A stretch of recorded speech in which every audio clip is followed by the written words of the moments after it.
এসে গেছে, ভূত ধরতে এসে গেছে। কালো ভূত, মোটা ভূত, লম্বা ভূত, বেটা ভূত, সব রকমের ভূত আমরা ধরতে পারি। বলো কোন ভূত ধরে দেবা? আরে দাঁড়াও দাঁড়াও ভাই, হ্যাঁ? ভূত এত রকমের হয় নাকি? কত রকমের ভূত হয় জানতে চাও নাকি ভূত ধরার লোক চাও? ধরার লোক চাই। আচ্ছা চলো না মূর্খ। হ্যাঁ। সত্যি এত রকমের হয় নাকি? আরো এক প্রকারের ভূত হয়। কি বললে? হ্যাঁ, কিরকম দেখতে? তোমার মতো দেখতে না, কিন্তু তুমি এক গায়কনি। আচ্ছা, এই বাড়িতেও ভূত আছে নাকি? এইসব তো আমরা দেখার পরেই বুঝতে পারবো রে মূর্খ। ভেতরে তো আগে যেতে দে। চলুন চলুন আই তুমি যাও, এই, এদিকে তুই এসো। এখানে দাঁড়া, ওরা একটু এদিকে দূর এসো, কর। তোমার আর কটা ভূত দেখাই।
মধু, মধু, লাইটটা জ্বালাও। দাঁড়াও, দাঁড়াও।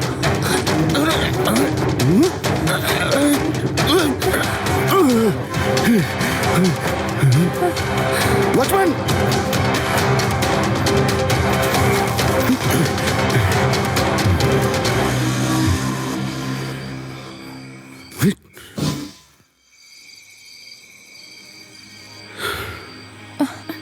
এসব কি হচ্ছে?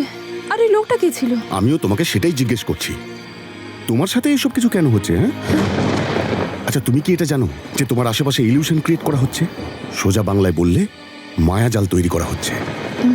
গুন্ডারা অ্যাটাক করার সময় আমি বুঝে গেছিলাম যে এর পেছনে কোনো মিস্ট্রি আছে, আর তারপরেই আমি তদন্ত শুরু করে দিই।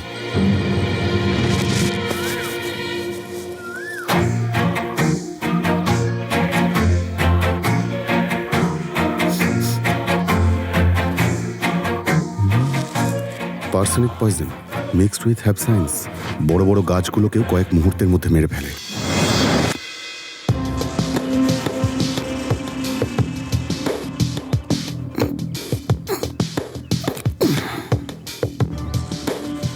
Nitroglycerine blasting material.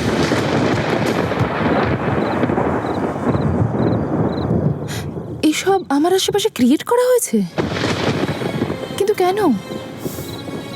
আমারও সেই একই প্রশ্ন, যে এটা করছে সে কি পাবে এটা করে? যা দেখেছিলাম সেগুলো দেখা জিনিস সত্যি নাও হতে পারে। এই সব কিছুকে দেখে সত্যি মনে হতে পারে আসলে এগুলো ট্র্যাপ।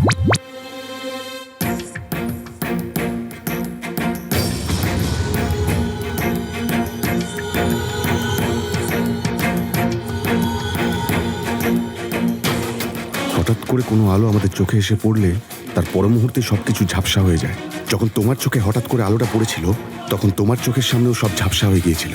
তোমার চোখে অ্যাডভান্স টেকনোলজি ইলিউশন লাইট ব্যবহার করে তোমাকে ভূত ব্যাপারটা বিশ্বাস করানো হয়েছিল।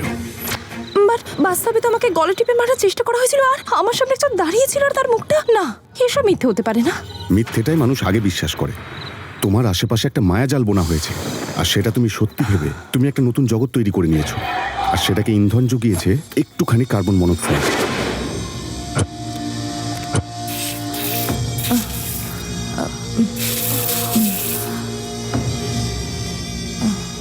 কার্বন মনোক্সাইডের একটু বেশি মাত্রা বেড়ে গেলে মানুষ পাগলও হয়ে যেতে পারে। ম্যাজিক মিরর, যার ব্যবহার টেবিলে করা হয়, এটা টেবিলের মাঝখানে লাগানো হয় যাতে পেছনের জায়গাটা না দেখা যায়। বেশিরভাগ ম্যাজিশিয়ানরা এটা ব্যবহার করে। Wireless sound speaker, magic of sound and lights. True, but unbelievable. আমি এসব কি করে বিশ্বাস করব? তোমার সামনে একটা ভয়ানক ভূতের চেহারা তৈরি করে তোমায় ভয় দেখানো হয়। কিন্তু কেন? আর এসব কে করাচ্ছে? সেটা আমিও জানতে চাইছি। তোমার ব্যাকগ্রাউন্ড কি, কোথা থেকে এসেছো, সেই সব কিছুই আমি জানতে চাই। আমার ব্যাকগ্রাউন্ড কি আর বলবো, আমি সাধারণ মেয়ে। এই, তোমাকে এত কিছু বোঝানোর চেষ্টা করছি আর তুমি আমার কথা বিশ্বাস করছো না? তোমার উপর নজর রাখতে কে বলেছিল? দাউদ। এই শহরটা যার পকেটে, তোমার ইনফরমেশন নিয়ে সে কি করবে? তুমি যদি কমন গালি হয়ে থাকো তাহলে এটা তোমার পিছনে কেন পড়ে আছে? আরে সেটা আমি কি করে জানতে পারি? আমার পূর্বপুরুষেরা রাজা ছিল, কিন্তু এখন তো আমি এটা কমন গার্ল। তুমি পাগল হয়ে গেছো মধু, বি সিরিয়াস। এই ওয়েট, আমার নাম রামকৃষ্ণ, হিস্ট্রির প্রফেসর। আমি তোমার বংশ সংক্রান্ত একটা গুরুত্বপূর্ণ বই লিখছি, সেই সংক্রান্ত কিছু তথ্য চাই আমার। ইয়েস, ওই ফাংশনে একজন প্রফেসরের সাথে দেখা হয়েছিল। উনি আমার ফ্যামিলির উপর একটা বই লিখছেন বললো, আর একটা ইন্টারভিউ দিতে বললো। তুমি কি জানো সে কোথায় থাকে? দাঁড়ান 1 মিনিট।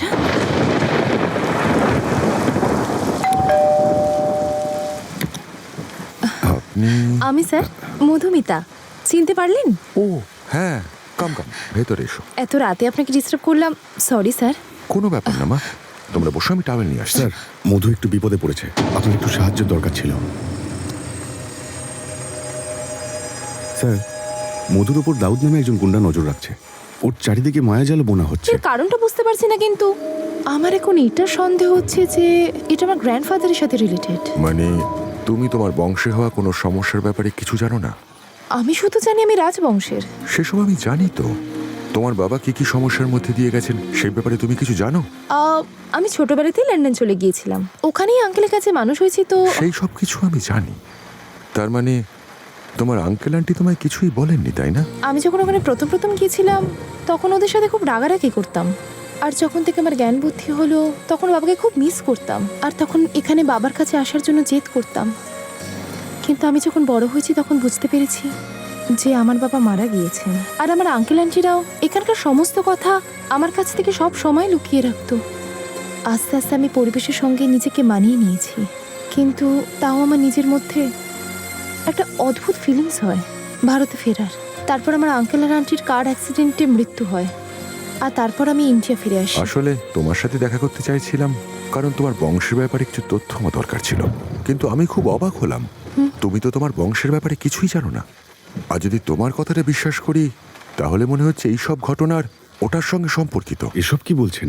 পৃথিবীতে অনেক রকম বিষ আছে, কিন্তু সব থেকে ভয়ঙ্কর বিষ একজনের প্রাণ নিতেও পারে আবার বাঁচাতেও পারে। আমার কথা বুঝলেন না? না, ডলফ। যুগ যুগ ধরে ওদের রাজবংশকে এই ডলফ নামের বিষ ধ্বংস করে আসছে। সালটা খুব ভালোভাবে মনে নেই, এটা 94 বা 95 এর ঘটনা।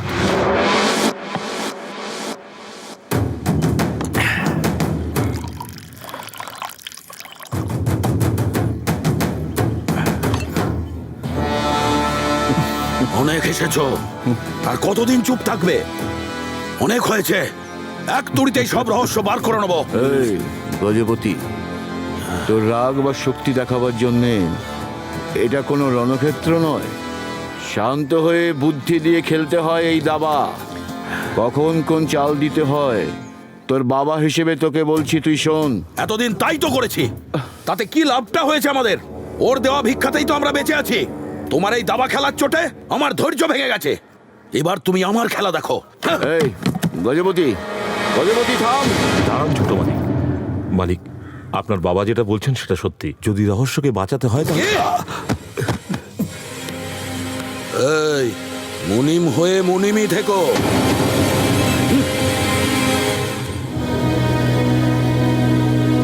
বাবা, যদি রহস্যকে রক্ষা করতে হয় তাহলে জ্ঞানের সাথে ধৈর্যেরও প্রয়োজন। অজ্ঞতায় পাওয়া যায় শুধু ক্রোধ আর অনর্থ।